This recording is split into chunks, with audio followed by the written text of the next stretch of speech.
Hello, everybody, and welcome to Sparing Partners. Today, we're going to talk about serendipity, and we will do it in a serendipitous way because we have not planned this conversation at all.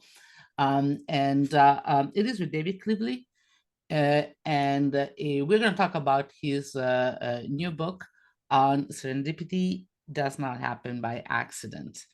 This is a very special podcast for me because David is the person that allowed me to get into telecoms, actually by serendipity, because I didn't know anything about telecoms.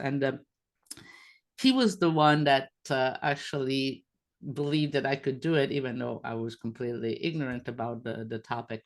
And uh, um, and in fact, he did because we talked about my research in neuroscience, and he was initial interview was almost entirely on that, not on telecoms. And he was the only person who understood what I was doing, not because he was a neuroscientist, but because he was curious. That's the difference. And so I was very happy to do that. For the better or worse, David is the person that is responsible for that thing. So David, welcome. I'm sure everybody knows who you are, but why don't you tell everybody also what is that you're doing right now and where you're coming from?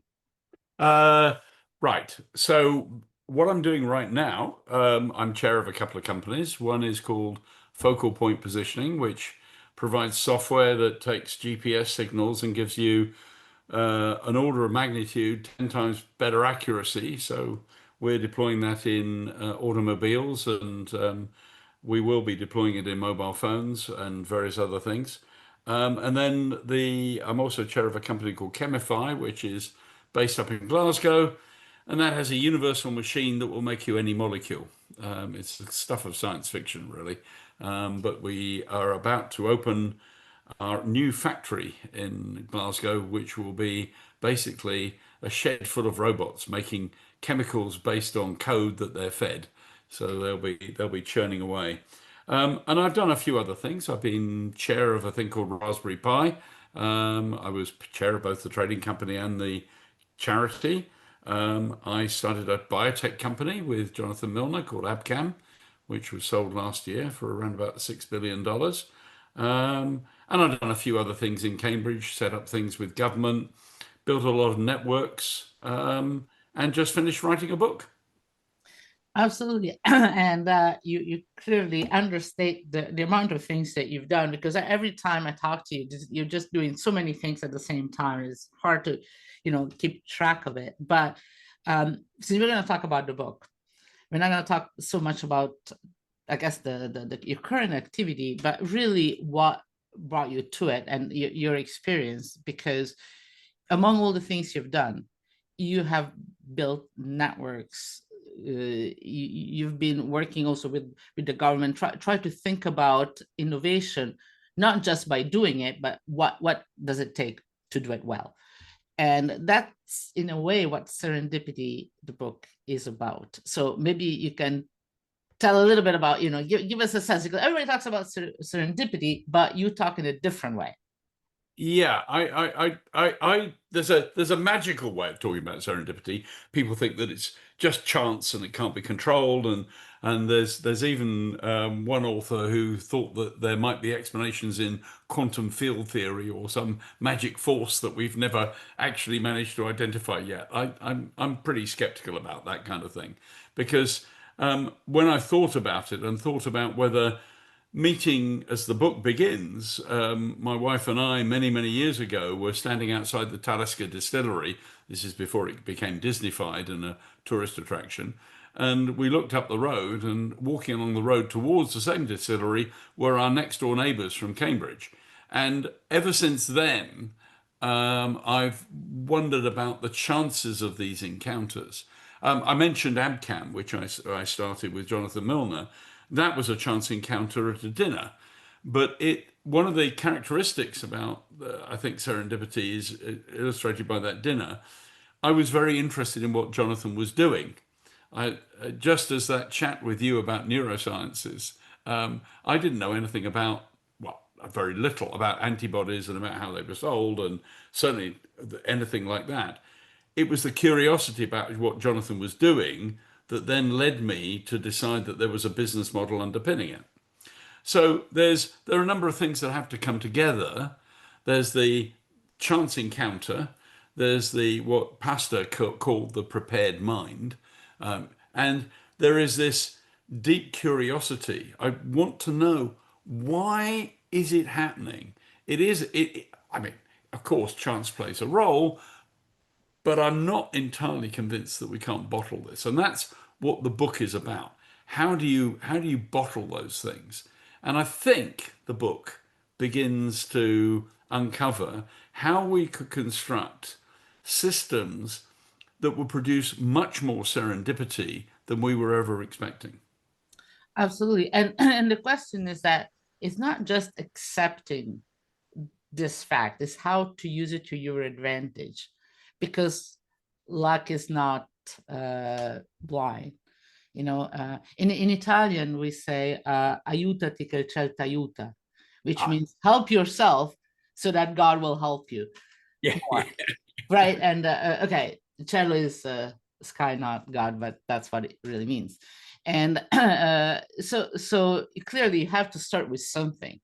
You have to be, reasonably well educated, intelligent, and curious, and but there are ways in which you can use that to your advantage and yeah, maximize the chance. You're not sure, you can still fail, but you're much more likely to succeed. yeah. So the issue here is why is it that a Spanish guy invented a steam engine 30 years before Thomas Newcomen? And yet Thomas Newcomen in England 30 years later was the guy who managed to operationalize it. And the answer turns out that the Spanish guy was doing this completely isolated. He didn't have a network around him. He didn't have or the Silicon Valley equivalent of Sand Hill Road, or the Cambridge equivalent of the Cambridge Angels and those networks that support all of those things. Thomas Newcomen, on the other hand, was at the beginning of that industrial revolution and knew people, was able to mobilize those resources. And if you take that a little bit further on to the Lunar Society that emerged in 1765 and then disappeared for reasons which we can talk about. But that brought together those people, a whole bunch of otherwise completely unconnected people who then provided a network that enabled James Watt to take the steam engine and turn it into something that could actually power a proper industrial revolution. Absolutely. And the thing is that this is not the exception, I would say. It seems like it's the rule. Like the microscope, telescope, same thing. I mean, different detail, but it really is not you might have the smartest idea, but if you're isolated, it doesn't go anywhere. It's the tree in the forest that, you know, And all the variants on that one. yeah, So exactly right. And what I'm trying to do in the book is say, look, now I've observed all these things. I've constructed networks. I founded Cambridge Network. I founded Cambridge 3G, which became Cambridge Wireless. I founded the Centre for Science and Policy, which was, and I'll describe that a bit later, but that was basically my first attempt to actually operationalize some of the things that I'd learned with the previous networks. I've helped co-founded Cambridge Angels. All of these things were things where I'd understood, at least in the way that the master builders building a cathedral in the 12th and 13th centuries understood construction, right? What I really would like to do, and what this book is trying to do, is say, I think we could write some equations down for this. We could start to put some proper testable theories down that would then enable us to do this stuff in a much more efficient and effective way. It's all very well building universities and hoping they'll spin out, but unless they're in the right environment, they won't actually then produce stuff that's economically valuable. As Dan Bresnitz, who's written a book about innovation in real places, talks about he's very cruel about Oxford and Cambridge. He said Oxford and Cambridge are the amongst the leading universities in the world, if not the top. If universities really made such a big difference to an economy, Britain would be much richer than it is. And the reason for all of that, I think, is that we in the UK have forgotten, perhaps we never took on board fully, the lessons of the Lunar Society. And I've seen it work in Cambridge. Cambridge has produced nearly one third of all the UK's unicorns. It is an astonishing place. And the other astonishing thing about Cambridge is that it is very highly networked. You literally are no more than 2 to 3 steps away from somebody who can help you. Now, I have to say that I know what you're talking about, but I got educated in Italy, UK, and that UK was Sussex, Oxford, and Cambridge, and US. And I can tell you that UK, okay, there are limitations, but it's so much superior in terms of learning. I mean, in terms of how much I learned, uh, so okay, I take your point, but it's not as bad as it could, you know. Well, let me perhaps qualify what I mean by that. It's the UK underexploits those networks. It actually does know how to do this stuff, and yet it fails at the point where we are trying to build some of these larger companies and scale things up. And I think the answer is that we understand about those networks. For example, academics. I mean, the university in the UK, like Cambridge, is you might think that it's, I don't know, it's within 10 or 20 kilometers of Great St Mary's, but that's not really what it is. It's actually a hugely extended organism with that extends it's distributed across the globe. Yeah, and Cambridge itself is distributed across the globe. It is a truly network city, not just within itself, but across the world. And so Cambridge does it really well. But I can tell you that if I went to some other places in the UK, particularly some of the deprived places in the north of England, you would not get a network city, and you would not get a city that had networked itself across the world. And the striking difference in economic growth and prosperity and wealth, I think, is not just a coincidence. That I think is fundamental. Yes, and it's so different because I remember when I was in Cambridge that you didn't have to go to the university, you just go to the pub, which is, that's it's just so simple. You don't have to plan for it. I had to go to cycle from our house to Newnham, and I told my wife I was going to be 10 minutes. I was 45 minutes because I bumped into Professor Neil Lawrence, who's the Google professor, ex-Google professor of AI, and we stood and we had this chat about evolutionary theory and about serendipity and about AI and about a whole series of other things. Literally, I will say that I noticed that 3 people slowed up and pretended that they weren't listening, but actually stood around to listen to the conversation. Now, where in the world do you get that happening? Right? And by the way, Neil has made a major contribution to my book because when I met him a few months ago, he and I had another conversation, and that was purely serendipitous. We had another conversation in which he suggested the 3 factor rule, which appears in my book. Absolutely. And that's the kind of thing you can't plan for it, but you should be open to it, which, that's crucial. Now, everybody can, and I recommend it's a great book. And it's a great book because you talk about things to do rather than just talking about whatever you did in life. You're really focusing on how can we move forward. So I thought it was very good. So people can go and read it.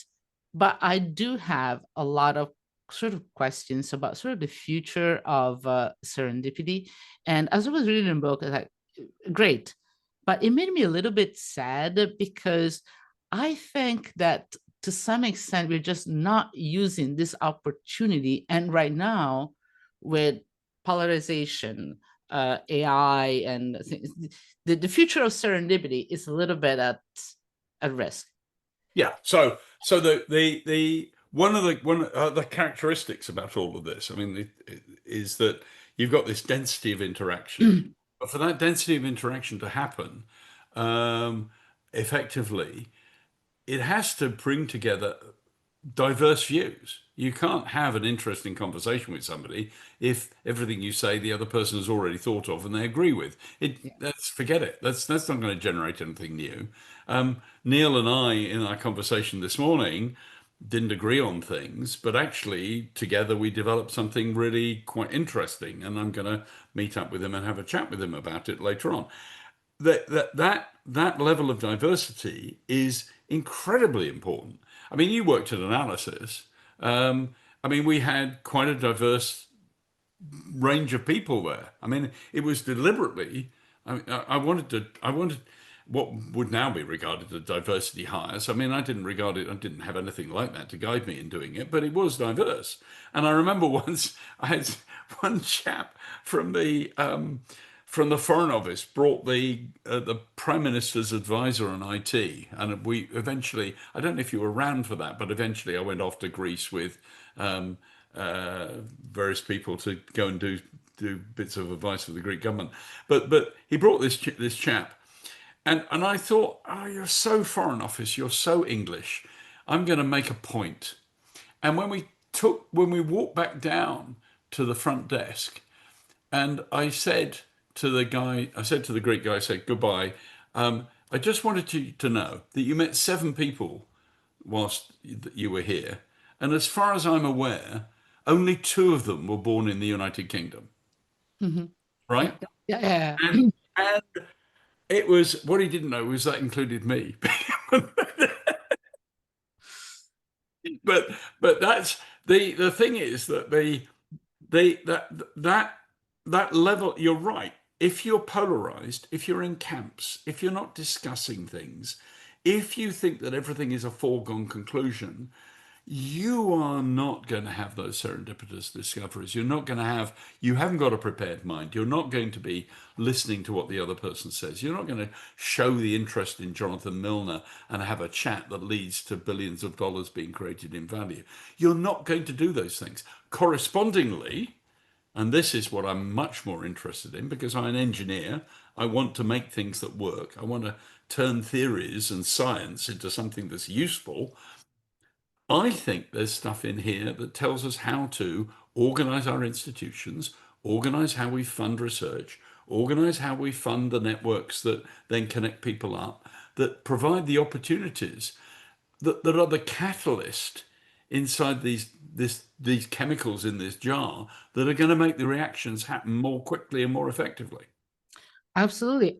These days, you cannot even use the word diversities in some places. And I mean it literally, because, I mean, so if you cannot even use the term, let alone the practice of diversity, which is not really strictly DI. Anyway, so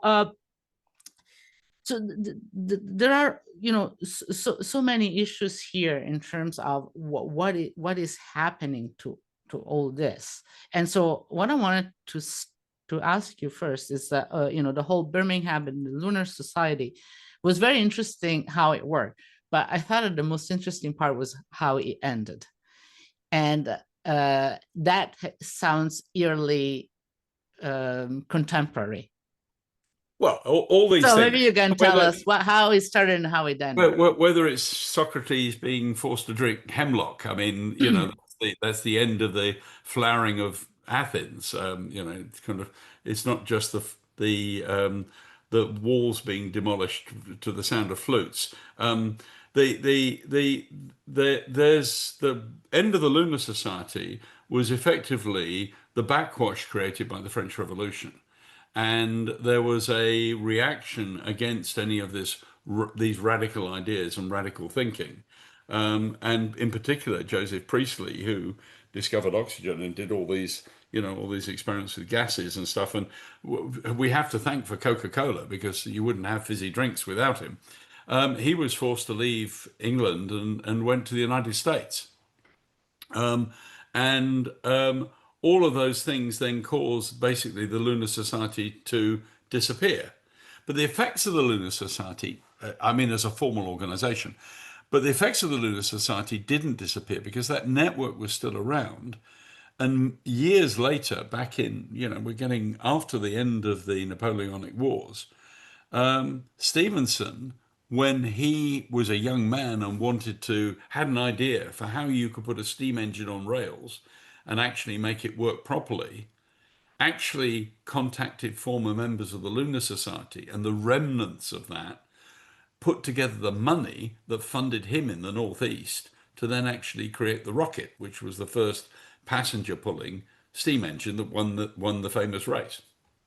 Yeah, but at the same time, there was it did kind of end in some way because people were not there. So there was a individual thing that some people left, and then they were not really able to speak up. And right now, you do see a little bit of that, or an alarming bit of that, especially in, if you're coming from the US, where there is a tendency towards being orthodox, to follow the path, to go with the flow, or Yeah, I lack mean, of we've seen better. it. We've seen that in many civilizations. I mean, I was in. I have another idea for a book, by the way, which is to take Western civilization, art, science on one side and Chinese on the other. So you would have this book where you would fold out, and each page would be what was happening in, say, Western Europe or in America, what was happening in China. And if you were looking at that from, perhaps 1000 BC onwards, you would say, well, the Middle East was pretty advanced, but the Chinese were well advanced. By 900 AD, the Chinese were producing more pig iron than Britain did during the Industrial Revolution. I mean, it was, I mean, it's an amazing what was going on.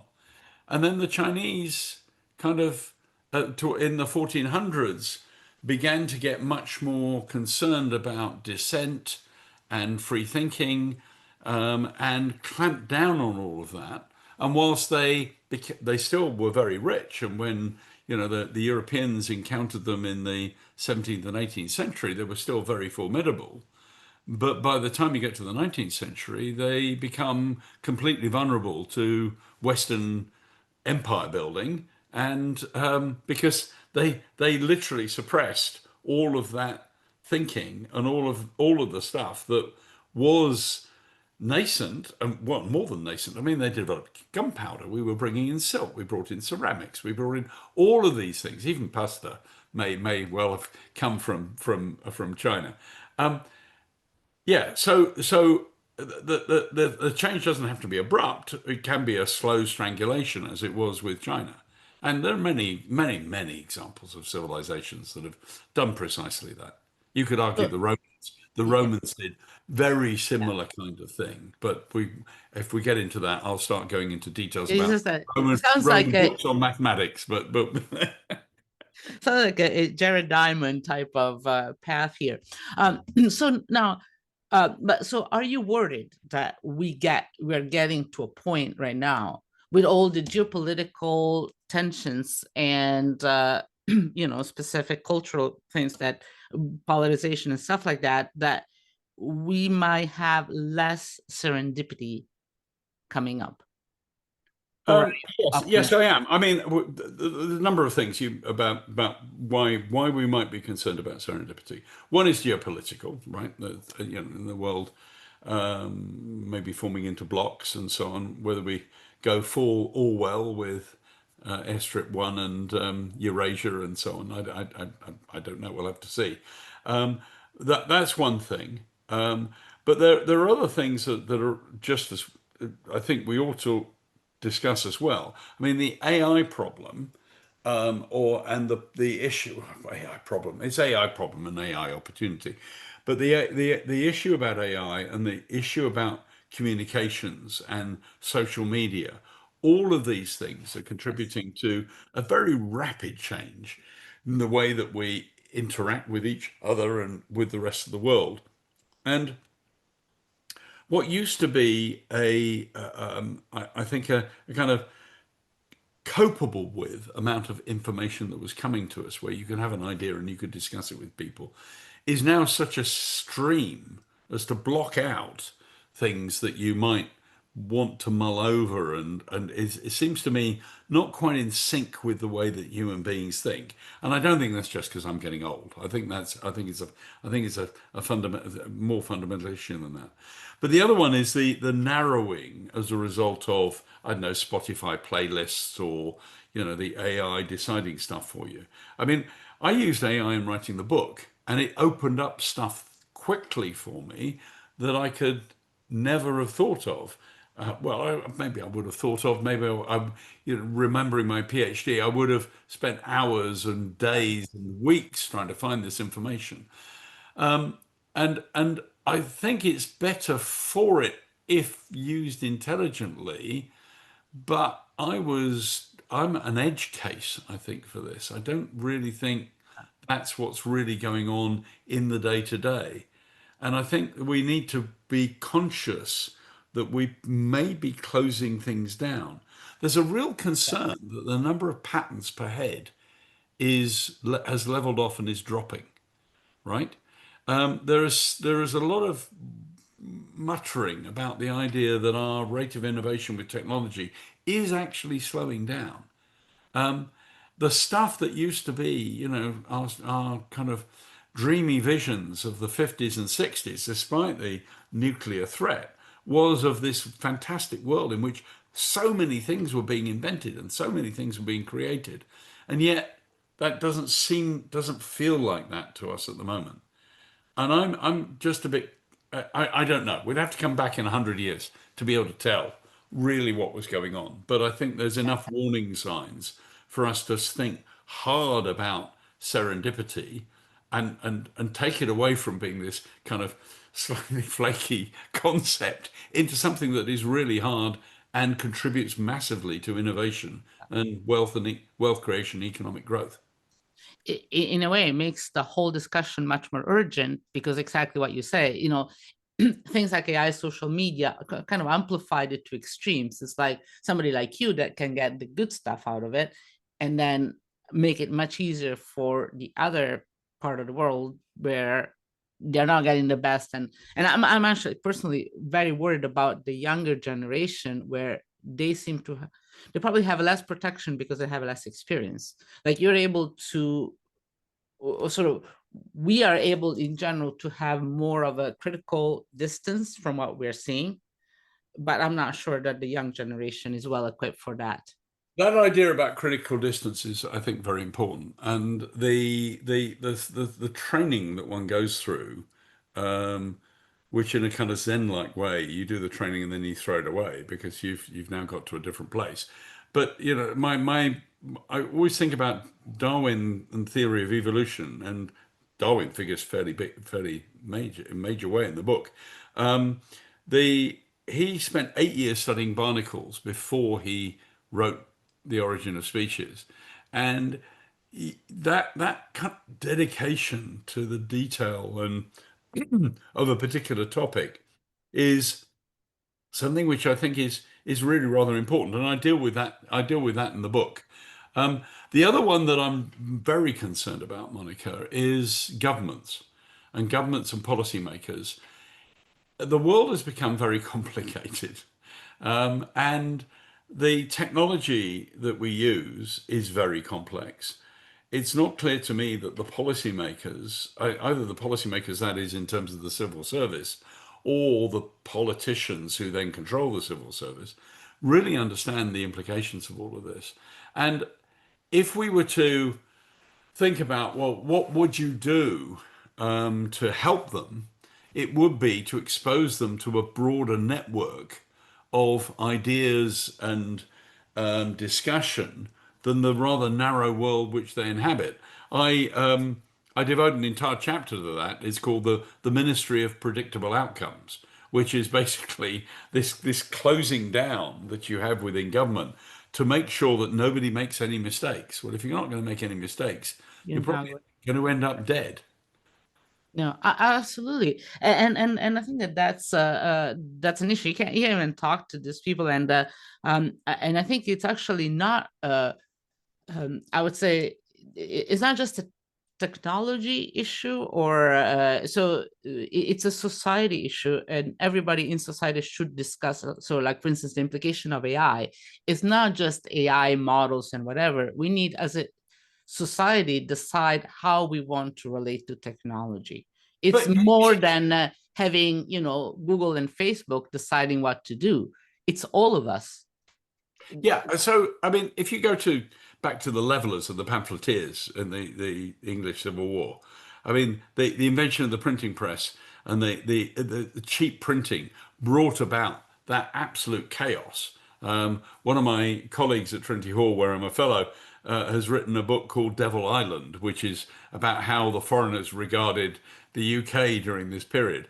Um, all of those things have led to political turmoil. You can see the political turmoil as the British, as even as they were constructing an empire, the advent of the various technologies that then shifted the whole of the composition of the political classes, changed the way in which we had to organize our voting system. It changed absolutely everything. We learn about it in history books as if it's a kind of, oh well, A followed B followed, or rather B followed A followed C, blah blah, right? But really, if you look at it from the point of view of how these things interact, it's a very interesting set of almost cataclysmic events triggered by these technologies. We talked about the Lunar Society. That's a one little bit at the end of the 18th century. But there were lots of examples of that all the way through the 19th and the 20th centuries, both in the UK, in Europe, in the United States, and the rest of the world. The thing is that again, I don't want to get unnecessarily messianic about my book, but I'm trying to uncover some stuff here that I think is potentially really quite interesting as a way of thinking about how societies operate, particularly when they're faced with the kind of challenges that we've got technologically, socially, demographically, climate change, all of these things. No, absolutely. But I wanted to go in kind of another little direction here. And you, in your book, you talk a lot about Cambridge, but also a lot about Silicon Valley. I mean, you have obviously other examples as well. And I am based half in Seattle, half in London.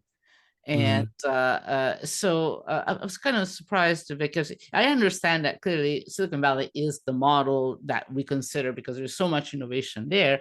But when you look at it from the point of serendipity, it just seems like kind of a very kind of closed and sort of old school kind of environment.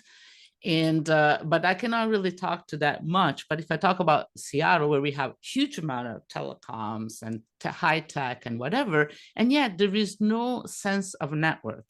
When I go to London, where I've been there for like 2 years, like I've been there before, but I feel like I know everybody. There is every day there is something I can go to.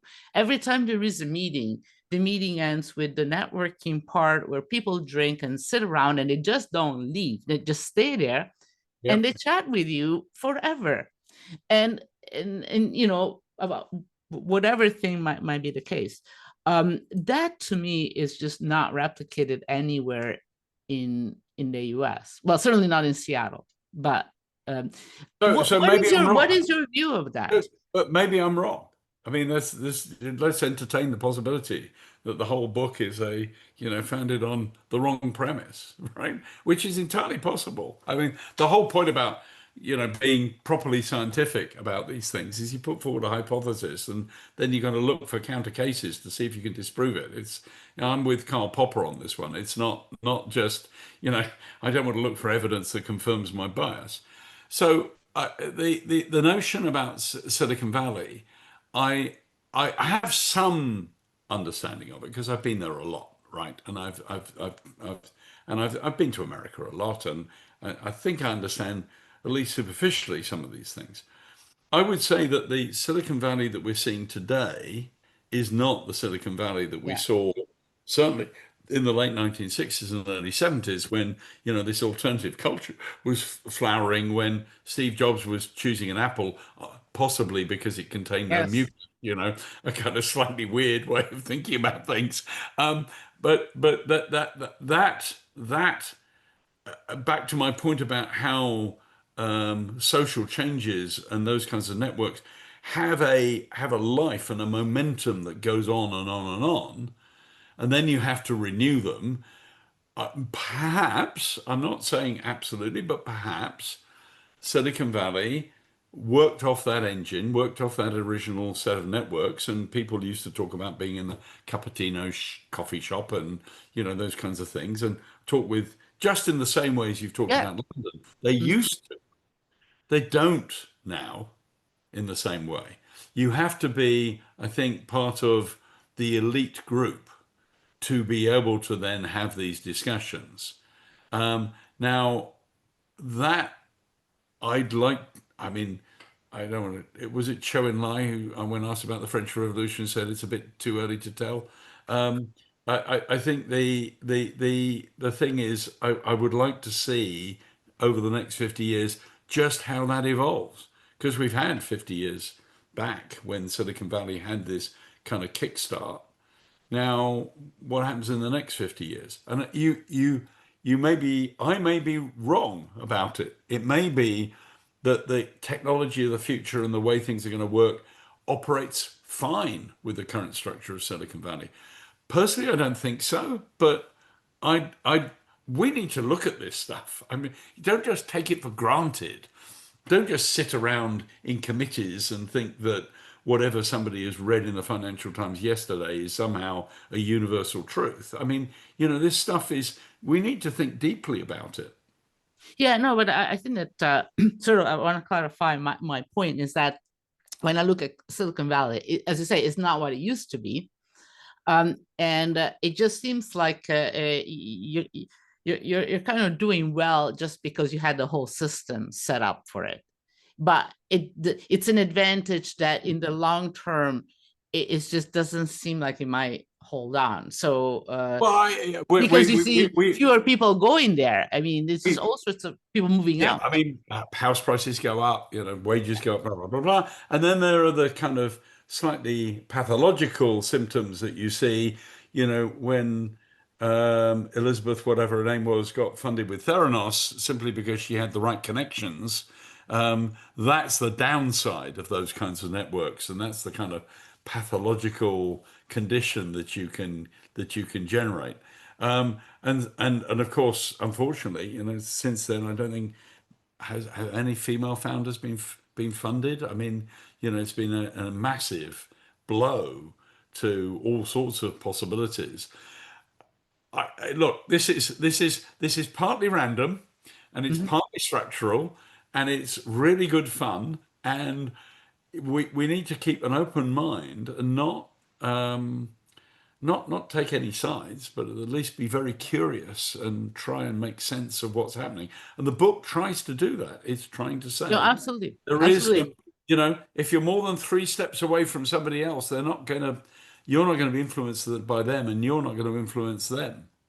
Yeah, and I imagine most of the people reading your book are not based in the UK, but I personally, and I'm biased here, I find the UK to be really special in that respect. And I'm not talking because, I lived in Cambridge. I know what it is to live in Cambridge. I'm now in London, and it makes a huge difference. And so to me, it's special. Do you think it is special since you've been all over the place?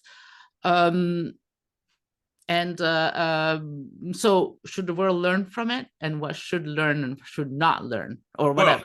I mean, well, I It's a mean, big question, but there's a good lesson and a lesson about what to avoid. I think. I mean, if you go, one of the other things characterized as the UK is the coffee shops, right, in the 18th yes. century, Hmm. and those gave rise to things like Lloyd's of London. But the most important thing they gave rise to was the corporation. And the joint stock corporation was invented in the coffee shops as a way of mobilizing capital. Up until that point, it hadn't existed. It's as big as a development as the double entry bookkeeping from the Venetians, right? It's one of those things that you won't see in children's books as being, massive like jet engines, but it really is very important. And but that tradition then carries on with this chatting away, right, over the coffee and chatting about things. My point about, as I say, being an engineer, I want to do something with that. Okay, we can leave it to chance that you then create Lloyd's of London, that you then create the Joint Stock Corporation, and you can have the South Sea Bubble, and you can do all these other things, right?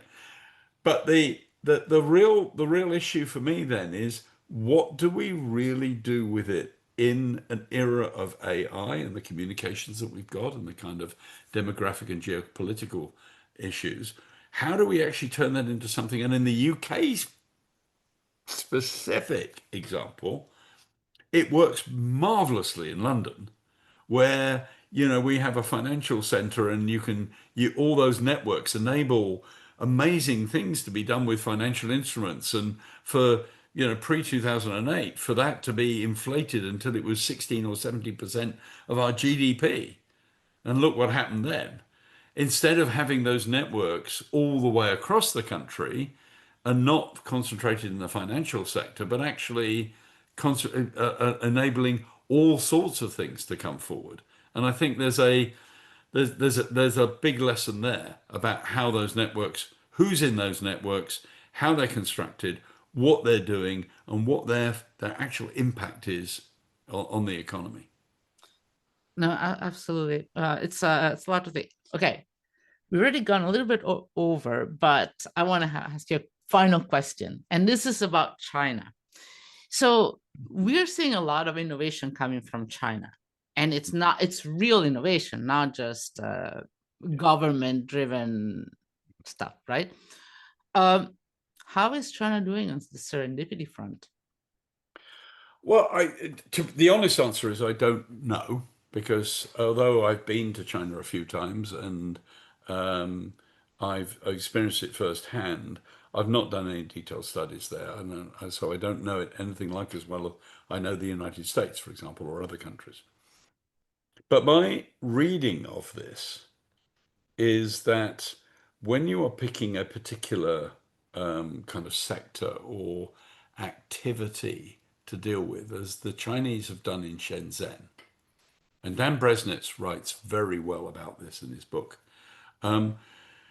You create a network of relationships, a bit like the kind of relationships that you have in northern Italy, both in the fashion sector and in some of the clothing and other small machinery, light industry. It's not so good as it was because it's under threat from China, but in northern Italy, there is that kind of compact interaction. And they constructed that from scratch in Shenzhen, to the point where the famous thing that Tim Cook said was that, we're not there because it's low cost. It's not that at all. The fact is that it takes 3 to 4 weeks to get a screw of a particular type in the United States. It takes 2 hours in Shenzhen. Now that's a different kind of network. Okay, that's a network where you have logistics and so on. But from anecdote of people that I've talked to, that kind of network is very important for, I need this widget. Can I get this bicycle made? Can I get this thing produced? Yes, I know the person who can do this, right?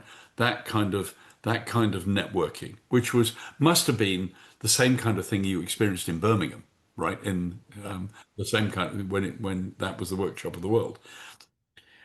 The other thing that I would say is that I chaired a conference with the head of the Radio Communications Agency of China some years back. And during that conference, one of the Chinese delegates came up to me and showed me a flat screen mobile phone, which was more advanced than anything I'd seen in the West. And that was a harbinger of what was to come, because they really understood how to put this stuff together. I was skeptical about the software. I didn't really, I thought that there's a different matter there about how you then create a platform that you can then. But then, of course, if you've got over 1 billion people, you've got enough of a market there to experiment with. So networks don't come in only one flavor. They don't come in Lunar Society flavor or the coffee shop flavor or Cambridge Network flavor. They come in all sorts of flavors. And again, going back to my point, I would really love to get some more investigation into how these things actually operate rather than how we would imagine they operate or like them to operate, because they don't. They operate in very different ways. And because most of these things are business and industrial and you're getting your hands dirty, it's not as attractive or as comprehensible by the usual social anthropologists, and it's not as tractable because you need to have mathematics to be able to deal with it. There's a whole series of disciplines you would need to apply to this in order to understand what was really going on. Absolutely. So I think that it would be actually great if you go and write a book about China, because I think it would be interesting to understand the difference. And as I said, the fact that you can get the screws nearby, from a sort of like a patent point of view, the sort of a Silicon Valley view seems like, what do you care about screws? In a sense that we think of innovation as kind of driven by PhDs rather than the screw makers. But I guess that there is it's a whole ecosystem. It's It, not it, just that. I've got an ecosystem, and there are many different ways of doing Yeah, this stuff exactly. all the way around the world. I mean, Dan Bresnitz's book, which I've now mentioned several times here, is very important for that, for putting a typology, categorization of these different kinds of systems, and you need to think very hard about what kind of system you want. But coming back to my point, that in order to get the resources to be able to do things quickly and efficiently, you need these networks. And what my book is about is could you construct those networks? Do we observe? Where does it work really well? How could you really construct these networks so that you would actually, and what would you have to not just construct the networks, but what activities would you have to have? What rules would you have to have in place so that you would generate this kind of innovation? Absolutely. And just throwing money at it is not enough. Oh no, no, and PowerPoint slides with blocks on, with Exactly. arrows going from one block to another. I mean, none of our lives are not PowerPoint blocks. Thank God. They are interactions between individuals. And the trouble is that it then becomes very difficult to measure and understand what's going on. So people shy away from it. We're like drunks looking under the lamppost for the keys. We should be going out there into the dark and trying to find out ways of understanding where those keys are. Absolutely. So we should keep looking for the keys, but our time is up. We could go on forever, I think, but because this has been an absolutely interesting conversation, and that's why we went a little bit over the usual half hour. So, David, thanks so much for sharing your thoughts with us. Thanks, Monica. It's been a real pleasure. Absolutely. And for all of you, I recommend you get the book. There is a link to it in the description of our conversation. And thank you all for sticking around for a longer time than usual, but I think it was definitely worth it. Thank you so much.